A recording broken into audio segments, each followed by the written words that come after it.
Good morning, ladies and gentlemen. I'm your host, Vaughn, with the In Session podcast with my other host, Miles. How you doing this morning? And today we have none other than Dr. Simon Baptiste, the director of TRIO at Upward Bound, and she's going to give us a little introduction of herself. And also we have Miss Lacey Kelly. She is one of the assistant directors of TRIO.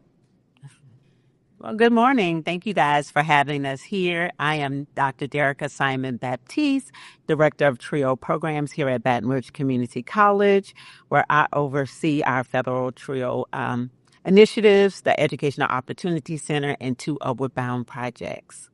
So for you, Dr. Baptiste, when you came to BRCC, do you see the change from when you first came, I think you said in 2007 till now? Do you see the growth in the student retention here on campus more? Do you see more students being involved on campus now than when you first started when the school first started these programs? For us with our students or just the general population? Just for your students, and then you can dibble and dabble into that other question. Okay. Well, yeah. Well, as I stated, we started with one program, and it was to introduce our high school students to the Upward Bound program. And we only had 50 students. Right. So now with the expansion of our Educational Opportunity Center, so we worked with high school students. So most of our students is to prepare them to go to college, which my colleague is going to talk more about later in the segment through Upward Bound. But when we received our EOC program, 4 years ago? We're in our first grant cycle of our EOC. So that focused on our adult population. So I have seen that we're able to see more, serve more of the current college students and the students that are here at BRCC. So I have seen growth in our ability to do that. As opposed just to having the students here during the summer, preparing them for college. And that's good, especially since the before and after of COVID, how everything changed up. Yeah, you see how kind of people change their interactions with college campuses and stuff like that. And it's always good to see that you remain consistent and established even after things like COVID happened. Right. 19 years. So we been able to grow. Right. And we were actually one fact that I'm very proud of. We were the first community college in our system to have a pre-college Upward Bound program, and we remain the only program in the system to have the pre-college Upward Bound program. So we're and now we have 2 and 3. Okay. We're excited about that. Question for you, Miss Lacey. Shifting to the Educational Opportunity Center, can you introduce your role at EOC? Okay, so I'm Lacey Kelly. I'm the assistant director for the TRIO Education Opportunity Center here at BRCC. And like Dr. Simon Baptiste just stated, this is our 4th year having EOC on the campus. But my work really focuses on meeting adult learners where they are and helping them progress. So I don't know if it was broke down. There are actually 7 active TRIO programs. There's 8. That's an extra training program, but there are 7 active TRIO programs. And like she said, we have Upward Bound, but mine is the EOC. So I focus on adults 18, 19 years of age and on up. So I have a 74-year-old right now that I've been working with for the last 2 years. So it's meeting them where they are in that current moment and helping them progress and see where they want to go. So they adult learners come, non-traditional adult learners, they come with a lot on their plate as is. So they come with life already lifing. They haven't started, it's already started. They've already gone through doubt. They've already gone through not having the motivation to do or find or to complete something other than all I need to do is make money at the moment so that I can keep living. So they come seeking better employment. Let me say that. So what comes with better employment is to get an education. Most of them start realizing that I can't go any further in life. I can't go any further in the job that I'm currently in unless I get a credential, unless I go back to school. And that's all I hear all the time is, hey, I was stuck in my job and I got passed up on a raise because I didn't have the education behind it, even though I've been doing this job for 20 plus years. I hear that constantly. So that's what they come in. They come in already having children. They have to deal with childcare. Who's going to find childcare while I'm in school? Who's going to watch my kids? Do I have transportation? Because my car I couldn't pay the insurance this month because I decided to start coming to school, and I had to back off on a couple of my bills just to be able to take a couple of hours off of my work schedule to be able to go and attend class. You see what I'm saying? So these are real life barriers and fears that adult learners are facing, and it's on us and the EOC, Education Opportunity. I say it's on us, but that's what we do. That's our passion, is to figure out how to help them balance that, how to help them figure these problems out. And once you put it on paper and put it in front of them and say, okay, if you're working these hours on these days and your children are in school these days, and then you can use these days to study, you can go to maybe 2 online classes or find 1 in-person class that you really need, but just helping them balance that out. I know I may be rambling, but it's a lot in detail. She did say something that, it what speaks to the heart of a TRIO program, regardless if it's working with the adult learners, our veterans, or our high school students. We work to remove those barriers. That's why TRIO was formed in the 60s, to level the playing field for students that are underrepresented in higher education. So we just happen to have 2 of the projects here on the campus, but when you hear the word TRIO, you hear a pipeline of programs beginning in middle school all the way through preparing students for graduate study. Now, as the director of TRIO, how difficult has it been to see certain students quit when they're just at the finish line? Seeing them get there, how difficult and how hard has it been on you for someone who has watched the program grow and flourish to see a student just give up right at the finish line? Yeah, it's hard. You want to save everybody. You want everybody to be successful, and we pour. What makes TRIO work is it's our kids. Whether they're 74 or 16. So we provide that consistent support throughout, in terms of Upward Bound, throughout high school. So we're with them, we travel with them, we live with them. And so when, just like a parent, when they don't do what we know they can do, it's hurtful. But what we do is, we, just like a parent, we reach out to them if they may have stopped out or if life happened. Like, hey, how can we get you back on track? Yeah. But the intense, consistent support, we find that we've had very success with our students going on to complete that 4-year degree, complete that associate's, or get that workforce credential. But when they do stop out, we do track them. We do know if they didn't. And hey, how can we help you? How we can connect you with the EOC to get back into the pipeline, or what do you need? So it's a family environment. It's consistent support that makes TRIO works. Yeah, I feel so. Here at the DLASC, we often get a lot of older students who need help with their schoolwork and often their technology as well. Since, like, we get the common story we get is, I haven't been to school in so long, and I'm sure you know what I'm about to say. I haven't been to school in 20 plus years. We didn't use, before computers were optional or they weren't around, and now I got everything being sent to my emails. Messages started. I've been bombarded with. I've been bombarded with like 17 notifications at 11:59 before my first day starts. And I often find that what they really need is they often just need somebody to sit down with them. And honestly, not all the time, just explain it to them. You just need to be there. Yeah.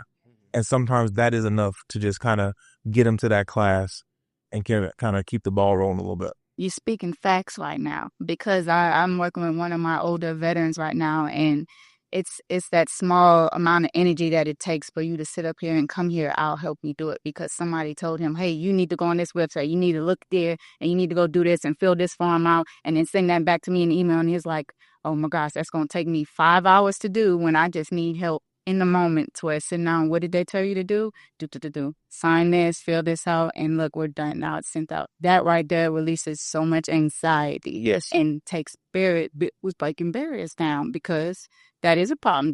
Digital literacy is a big problem. Like I said, my 74-year-old baby that just graduated, she doesn't check that email. She uses her landline. Don't text her, call her on her phone. She's not going to receive it. That's just how they are in there. Right.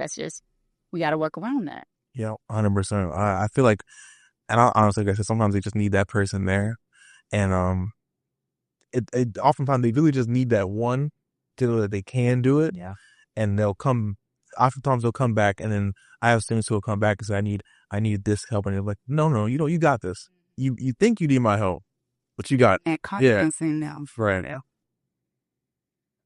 So, question for you, Dr. Baptiste. Why are TRIO programs important today in higher education, for the higher educational landscape? And can you also explain the other programs, because you just mentioned a pipeline. So what are the other programs in TRIO? What are the assets that students can use while they're here and currently out when they finish with their education? So if you can just kind of explain for me so I can have a little bit more understanding, so I can share to students when they come to the center as well, so I can lead them in the right direction as well. Well, thank you, because we need all the advocates to say that TRIO works.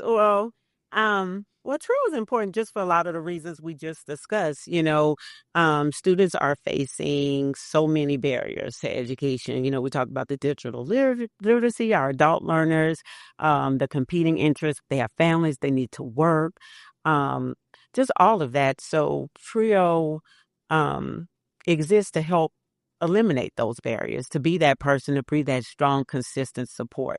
It's like an office. Some students, they know that they have advisors here at the campus, but once they step into the TRIO office, they want to come back to the TRIO office because sometimes we have take a little bit more time or have the time to sit with them. And so our pipeline of programs, the other programs that we talked about, when you think of TRIO as two buckets, is our pre-collegiate programs, beginning with educational talent search, working with students in middle school and high school, providing that financial literacy to them while they're in high school, the college, helping them with the enrollment process. We have our Upward Bounds, it's a regular Upward Bound program, which we have here on the campus. We have Upward Bound Math Science that focus with students who are interested in the STEM fields. We have our Education Opportunity Center, pre-college for our adult learners. Then another bucket is our collegiate programs. They're found, we don't have the collegiate programs here, but throughout the state, we do have our student support services programs that work to make sure students are retained and graduate. And they have teacher prep, STEM, different disciplines in our SSS programs. We also have the Ronald E. McNair for those students who know that they want to go to graduate school. So they start working with them the sophomore year of college. Those are found at our 4-year institutions across the state. So in Louisiana, actually, we're serving about over 22,000 students. Most colleges and universities have at least one TRIO program, one of them out of the bucket, or several. And then we do have 2 nonprofits in the state that have TRIO programs as well. So it's a pipeline. So we try to make sure our students are connected to a TRIO program no matter where they go. And it's a national program. So throughout the country, most college and university has TRIO programs. We also have veterans up about. Veterans. So that it's for veterans. So when you're dealing with the pipelines of all of that information, what are some of the most key iconic ones that you inform students about in their sophomore year of college and their senior year of high school? Like, what are the 2 most important ones? Like, these are the ones that you need to pay attention for, because if you're trying to get into grad school, these are the ones you have to look out for. And when you're a senior in high school, you're getting ready to make that big jump into adulthood, because, mom and dad's not there holding your hand in college. So what are those 2 programs like? Well, it depends. Like I said, our TRIO programs, we serve low-income first generation and our disabled students. So our students have to qualify for the programs. Our pre-college programs, they're already in those programs when they're graduating. So we're making sure that they make the transition successfully. Like our students, they will... Our Upward Bound students, they have the opportunity to bridge, get an introduction to college when they graduate. We pay for that, so we bridge them into college. And just depending on what programs they have on their campus, we try to, wherever they're going to their 4-year institution, we connect them with our other TRIO programs. But we're all providing that consistent, steady support to help them achieve their college and career goals. I think one thing we're going to hear a lot of this episode is consistency. Yes. I think, as we've had on other episodes before, one of the biggest things to success in college, and once you leave college and go, start working, one of the biggest things success is consistency. Sometimes just showing up will get you a lot further than you think.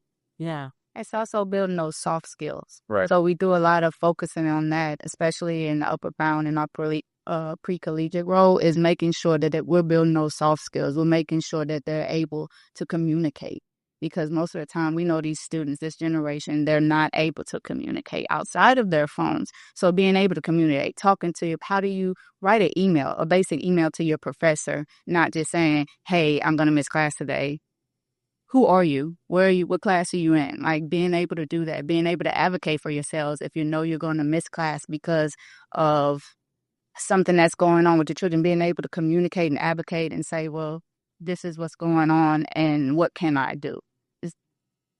Confidence, communication, those are big things, and time management I spoke on before, making sure they're able to, because they're coming out of, high school and they're not able to do anything on their own because their mother and father were telling them, this is where you need to be at this time. This is where you have to go to class today. Well, now I'm in college and nobody's telling me I have to go to college. So what do? Now I'm that first semester, I'm falling off because I couldn't manage my time well. Correct. Because I couldn't add study skills into my time and everything like that. Not being able to go to all the parties during the week, but maybe one party during the week and being able to study and complete your coursework and using a calendar. It really is building those soft skills. That's a big factor. I agree with that. I think something we spoke about on other episodes as well is that if you establish a connection with your professor at the beginning of the semester, it always helps in the long run. Because let's say, for instance, you need an extension on an assignment. Because like as we said, life happens. People got responsibilities. People got stuff outside of what's happening in school. If you just email your professor, you never talked to him before, they don't know who you are. They might know your face because it's in your class, but they don't know who you are. If you build that connection, you're more likely to get help, and the professional more likely just to give you a little bit of leeway if they know you have that connection already established. Exactly. Question for you, Dr. Baptiste. How does Upward Bound and Educational Opportunity Center fit into the role and the mission statement of BRCC? Well, the TRIO programs, in my opinion, we fit seamlessly with our goal, beginning with Upward Bound, which, works with the students' early access. Mm-hmm. We know if we get students early, introduce them to college and the requirements of college, they're more likely to attend college and graduate from college. Our EOC, we work with those adults who are re-entering or maybe even starting for the first time or just need to get some credentials to go directly into the workforce. So together, these programs expands BRCC reach into the community to provide greater access, success, and equity, which are all pillars of our strategic plan. So we work to expand the RCC's mission of developing talent for the workforce of Louisiana. Right. And as you say, you're trying to get, if you get people interested in college early, Yeah. more likely to actually go through and, attend college. Yeah. What does that look like? Because with access to stuff like social media, you see people want to do stuff. You be a social media influencer. You want to start your own clothing brand, something like that. How do you kind of cut through that and be like, look, college is still a very viable option if you want to have, enter the workforce, maybe build something consistent. And maybe you'll edit this, but they're going to really highlight on that. What they talk about with Bass is that's a challenge. Okay. One of the things that we talk about from what has changed from 2007 to 2026 Right. is that student engagement piece. How do we keep them engaged? How do we work to compete with, hey, I don't need to come to Upward Bound. I can get on social media and make $1,000. Yeah, block all that noise. Yeah, so I'll let my assistant directors for Upward Bound dwell into that question. For sure. But that is one of the challenges of us going forward. Is making sure that our students are engaged and they see a value of higher education. Right. So if I could speak on that part as well, it really is connecting the dots for them. Right. Because most of the time people can't see past what's in front of them at the moment or what they're trying to get to and not knowing how to connect the dots. So when they come and say, like we sit down and have literally an hour-long conversation of what's going on in your life, what what really is your passion? What can you see yourself doing the rest of your life? And whatever you're telling me, I'm sitting up here taking notes and jotting down and seeing how we connect those dots and how I can throw education in there. Because if you're telling me you want to be an influencer or you want to be an entrepreneur and have your own, I'm going to throw in there, why not go for business management? That way you know how to manage your own business. That way you know how to market and brand yourself so you don't have to pay anybody else to do so. That keeps more money in your pocket. And as soon as they hear that, they're like, you're right. You know what? So let me enroll in some business class or something. But it really is listening to them, seeing what they want to do in life and what they don't want to do. Because a lot of them just don't have any aspirations to do a lot in life. Yeah. But what do you like to do? What do you love to do? And connecting those dots. Once you create that pathway and that plan, it really does help move and break down those barriers. Because it's about, it's about starting. We want to start, but it's finishing the goal. And you can only finish something that you really want to do, that you really like doing. Y'all ever go somewhere y'all don't like? And it takes a while to figure that out. You're working with the older student, but trying to do that with a 16, 17-year-old who hadn't even experienced life, had their first class. It gets harder and harder. 100%. We do a lot of creative stuff to trying to get them, but it's the consistent believing. The first thing is your mindset. So we work a lot on motivation and mindset, knowing that you can do whatever you want to do and you have the support to do it. So we begin as early as 9th grade, building that mindset. I 100% agree with that. One thing that spoke to me is that what you said is find what you want to do and figure out how education can work into that, connect those dots. That's what got me kind of to, get up and, kind of get on, top of my schoolwork but compared to when I was starting out, is that I was like, I don't really know what I want to do. I just got out of high school. Right. I'm going to take these classes because someone told me to take these classes. Mama said, take these classes. I'm going to take these classes. But then I was like, okay, what do I want to do? Oh, well, I like marketing. I like social media. I like digital marketing. Yeah. And then I was like, okay, now I'm going to take these classes because I want to take these classes. Exactly. Yeah. That's it. Connecting them dots. And once that doubt, they get rid of that doubt and that confidence building, it makes them want to continue, keep going. Now they're motivated to do it. Now that we understand the purpose of TRIO, let's start with our Upward Bound program. So we're going to take a quick break and we're going to switch our two people out with Miss Letitia Wade and Mr. Dante Mills.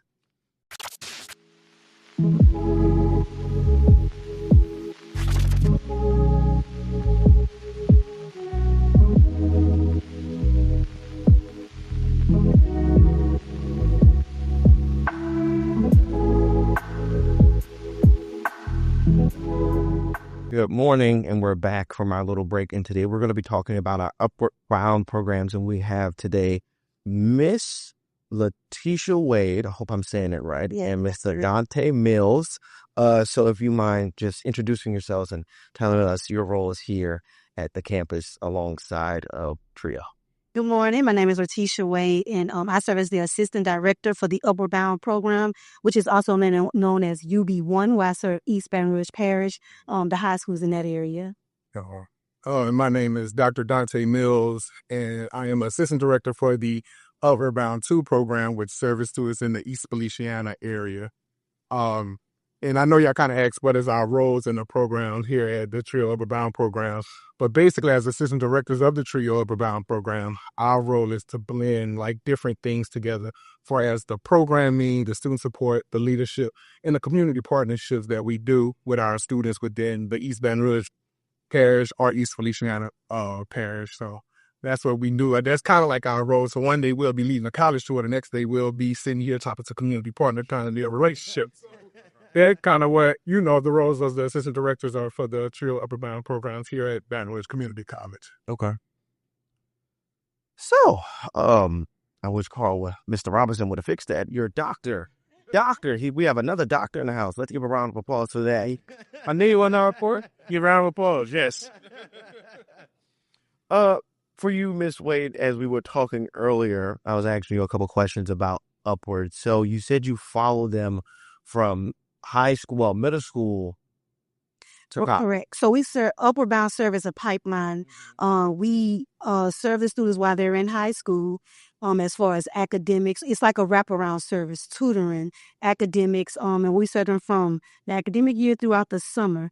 So the main goal is to make sure that all students have at least a 2.5 GPA while they're in school. So academically supporting them and then also providing the resources for them to not only enter a post-secondary institution, but to graduate from a post-secondary institution. And so we normally give them 4 to 6 years. We report on them to see if they also, obtain that goal. So when they're doing their summer, it's only summer classes for Upward Bound? Or Upward Bound is year-round services. You start with them. Our grade cycle is from September 1st through August 31st of the next year. So our students come in as early as 9th graders with 12th grade. And we're serving them, we call it an academic year in the fall and the spring. And then we have a summer component that's 6 weeks. Okay. We kind of like to tell people, or I like to tell people that because we're serving them in the academic year and the summer, the academic is demanded, but the summer is intrusive. Okay. And that's how we kind of look at it, because the summer is we're preparing you either for ACT and college with our juniors and seniors, and with our freshmen and sophomores, we're preparing you for your next grade level. So all of the fundamentals that you will learn in that grade level for the next year, we're giving you that. And then in the academic years is demanded, because we kind of like, a lot of our students are high school athletes or things like that. So we ask them to come here on Saturday to do classes that will help them improve them in their current classes. So it's a little demanded, because we're asking you to go to school 6 days a week instead of 5 days. Okay. And I think, too, the biggest misconception is Upward Bound, they assume it's dual enrollment classes. They can take college courses here, but our courses on Saturdays, where we have our own teachers, instructors come in who are high school instructors, where they're getting additional support in math, English, science, ACT prep, reading. So that's on Saturdays bi-weekly. But then during the summer, like he stated, it's still the same instructors, but now we're adding electives where they do digital learning, they do robotics. So it's school away from school. We're like the additional support, like we're part of their village for them in school as a support system. As they say, it takes a village to raise a child. Yeah. One question I have for y'all is, as y'all say, you do 6 days as compared to the regular 5 days. How does it go when you're keeping, like, y'all do student athletes as well, keeping them connected? Because if you had come to me at high school and you said, we do 6 days a week instead of 5, we go, we might have to have a conversation about this 6 days a week. So how does that, because I got to go to practice, school 6 days a week. And then, so how do y'all keep them engaged with the program? Okay, Miles, that's a good question. Let me break that down. It's that, like you said, that proverb, it takes a village. And once we know, we let the parent know what we're trying to do with their student, what we're trying to do with their student athlete. We let the school know. They kind of help in and give us that backing. So now we're going to say, hey, if you're going to go and be a collegiate athlete, you're going to have to make sacrifices. You're going to have to do things that you normally wouldn't do. Right. So now being in Upward Bound, it shows you that extra day that I had to go for study can be that 5 o'clock tutoring session once you go to your collegiate school of choice. Just getting them to believe that if I show you your now, I'm going to show you your future. Okay. And if we prep them and get them ready, that they understand that this hard work, this sacrifice is going. But usually they don't get it. Yeah. I'm going to be honest. It's like far-fetched to them, because you're telling a 9th grader and a 10th grader, okay, I'm preparing you for your future, but I'm not looking at that right now. So it's the village, it's the school, it's their parents, and it's also just important to them, like how important it is, and guarantee that if you do this now, I promise you get an output. Right. And that's what we just keep driving home, because it's hard. Yeah. And battling everything else in society today, it's hard to tell a student, hey, you just played in the football game on Friday night under the Friday night lights, but I need you to get up and come to the academic session on a Saturday. You're right. But it has been proven. Trio has been here. We have put athletes in a professional setting, D1 athletes, SEC, SWAC. We have put them everywhere, Big Ten. So it's proven that if they do it, it connects the dots, and they get their end result. Not to mention you are a student first, right? So in order to play those sports, you have to have a GPA. Yes. That's where we come in at. We are also realistically, we do know you probably cannot make every session. So like he stated, you come to tutor. Are we checking in with you weekly? Because at the end of the day, we tell them you are a student first. To whom much is given, come much sacrifice. It can't just be given easily. So if you're not doing the work in school, you can't even play that sport. So like I say, realistically, we know you can't make all sessions, but we also do check-ins. And because we're building the whole student when it comes to scholarships, they're not looking just a student who's just gear focused in sports. What are you academically? What are you when it comes to community service, volunteerism? We're building the whole student. And realistically, we will not see you every Saturday, but we are checking in with you. Right. Okay.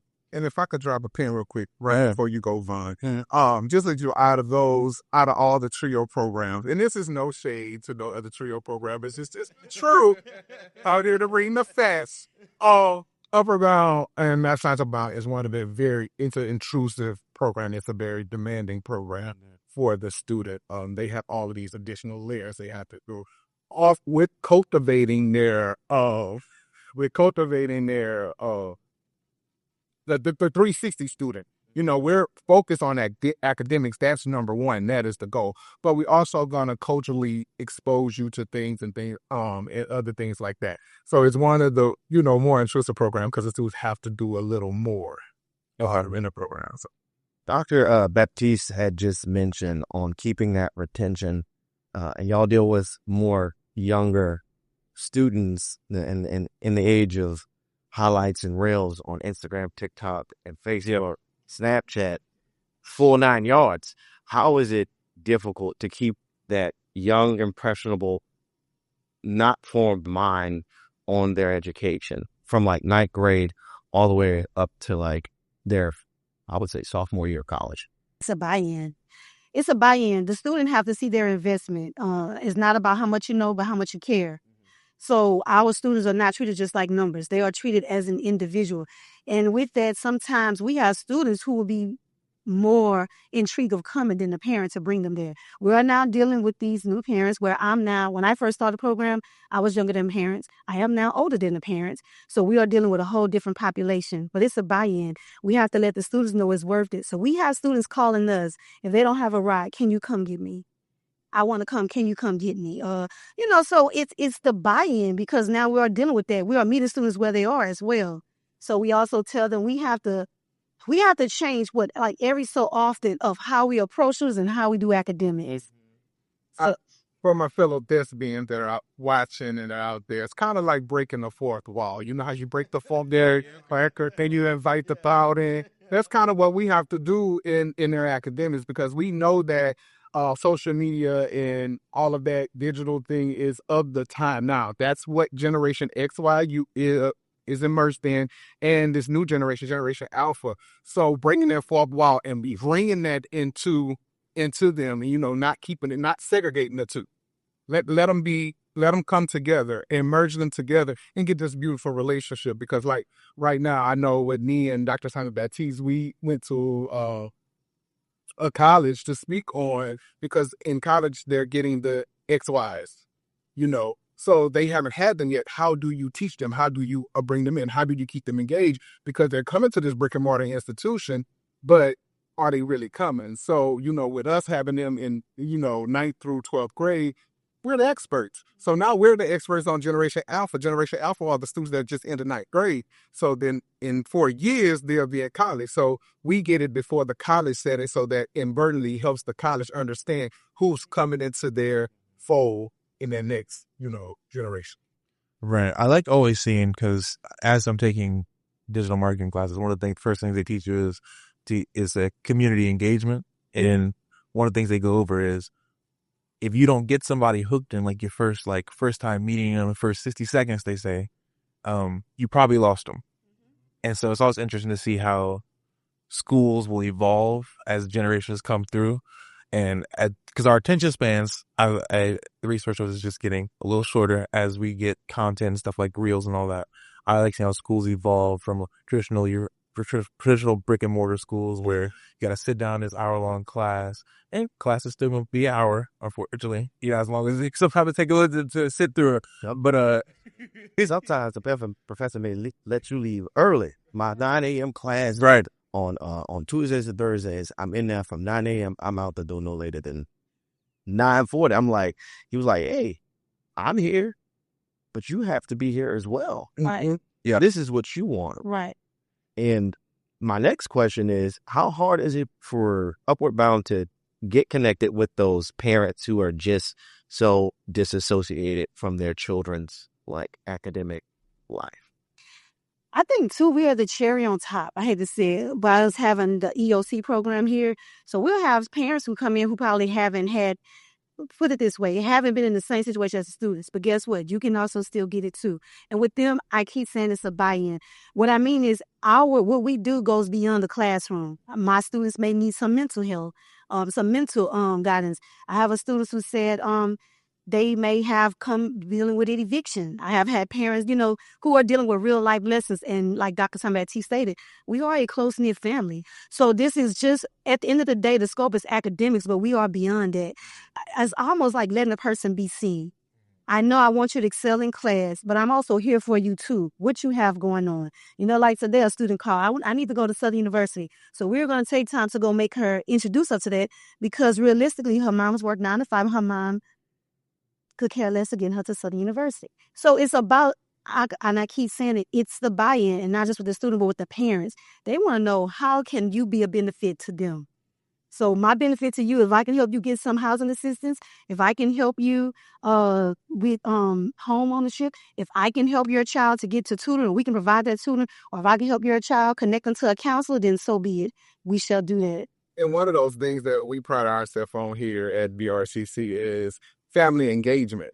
We get family engagement, we can get the whole family, and we want the whole family to succeed, to be honest. So that's why when we do a lot of our programming with our students to get the parent, we always introduce them to the Educational Opportunity Center that Ms. Kelly, assistant director over as her, Dr. Sham talked about it. You get them there too. How can we advance you? How can we take your career to the next level? How can we help you with the things that you're struggling with? Because in Upper Bound program, like I say, we work on the whole student, so we provide them educational support, but we also have a licensed practice counselor that comes in. So if there's something mental health, we help them with that. And then we could refer the parent to this EOC. When EOC help them, they get them same wraparound services. So in at the end result of everything, we're helping the family. So that's how we kind of get that parent in there and that family engagement. I think one thing I love is that across all four of y'all, the one thing I hear all the time is y'all are very personable towards students. Having that connection matters, and I think that's something that's very important that gets lost in today's age, where everything might be behind a screen, or it might be behind an email or something like that. Y'all actually reach out and want to know, how can I help you? Not how can I help these people? How can I help the student? What do you need? What do you need? How can I get you to this class? How can I get you to this school? Kind of taking the time to build that personal connection. I like hearing that from all four of y'all. It really helps kind of change the game and really connect with students in a time where personal connection is a little bit lacking. Not to mention too, with the workshops with the families, just this recent for our holiday social, one thing in certain, and I would say African American communities, they don't do family portraits. So we did family portraits for our students and parents, and we were amazed at how many families came dressed up to take these pictures for holiday pictures, because they said they don't take holiday pictures. So that is a whole thing with trend setting and wraparound service and things that we would take for granted. Something as small as, I don't have pictures of me and my children, my family. They were bringing aunties, the grandmother. Then it was a beautiful experience, and maybe photo shoots, but it was a beautiful experience of how much that we take for granted. Some people cannot afford, as dealing with the statistically low income first gen. We don't even take family portraits with our family. Miles, if I may say, and I just want y'all to understand this, having a diverse staff helps with that. Would you like to explain on that a little bit more? Can I make a jump? Yeah, sure. Please do. Come on now. I'm afraid to hit a jump. retribution here. Having a diverse staff, having a director who is I'm not gonna make that joke. Having a director. See, We gonna talk about it, okay? in trio so long, and then having myself, which 19 years, 17 years, and probably Miss Kelly 8 years, probably with her experience as a student worker as well. But then we have newer staff that are touching on 22, 23, 25. You know, it gives you the gambit of how to address students, what to do, and how to meet. Because we can talk to them, they could talk to us. So mixing that old with that new and getting this perfect blend is help. So that's why I say having a diverse staff kind of helps us with that question that you propose. we got someone on the outside. Dr. Simon Baptiste, she went into jail. Dr. Simon Baptiste stated, this work is personal. We all are low-income first-gen, and it's very, very personal for me because I am actually serving my target school, which is a Schumer High School, which means I walk those halls. I am from the area, but I have to let students know you don't have to be a product of your environment. And I think the main thing that we deal with, our students lack confidence. Yes, academically they can succeed, but is college attainable? I know I felt that way coming from a Struma, the area called Dixie. Dr. Mills came from The Bel Air High School. Baton Rouge Parish. Miss Lacey Kelly came from Scotlandville. Dr. Simon Baptiste came from a rural population where she wanted to, she came to Southern University and said she was not going back. So I think the thing is, it's personal. We all have, and we tell our students, we have walked those shoes. We come from the same background. Even when we go to target school, we don't go dressed up in suits and ties because they don't want to hear from you. Yep. I need someone who is relatable. So we go in our swag. We do have swag. Dr. Mills have created these graphics where we have sweatshirts, hoods, and we go in our swag to let them know you can come talk to us. Just because I have on a suit don't mean I'm not trying to deter you. So everything is a whole scheme. I want you to be relatable. And I tell them, do you not went to Schumer High School? I graduated from this school. Oh, no, you didn't. Yes, I did. You too can go to college. And you too. They don't see themselves. You said you were weird. Here. I come from this same hood. I tell them that. I tell them the street because they don't see it. So we want them to be, we are very relatable. Right. I'm going in my tennis shoes. We go in our swag because you have to see me first. Again, it's not how much you know, but how much you care. Mm-hmm. So yes, I love the work that. Is personal, and I love hearing that passion from y'all, especially because that's the whole point of this podcast is giving y'all a platform to kind of, because oftentimes we think, administrators, people that that are trying to direct me to go this way, that way. All they want me is just to follow their program and do what they're telling me to do, so they can get some money in their pocket, or they can get data and get something. But oftentimes we see is that y'all, we speak to y'all on a, just walking down the hallway at events and stuff, but y'all have so much passion for students, and that's often not really communicated. So I think more platforms need to be like, and how y'all go out to y'all say y'all go out to students and reach out and say, look, this is who we are. Y'all, here's our passion. Here's how we're trying to help you. I've been where you are, and I'm gonna reach out to you and hopefully make it easier for you to come through than I had to go through. University of Hard Knocks.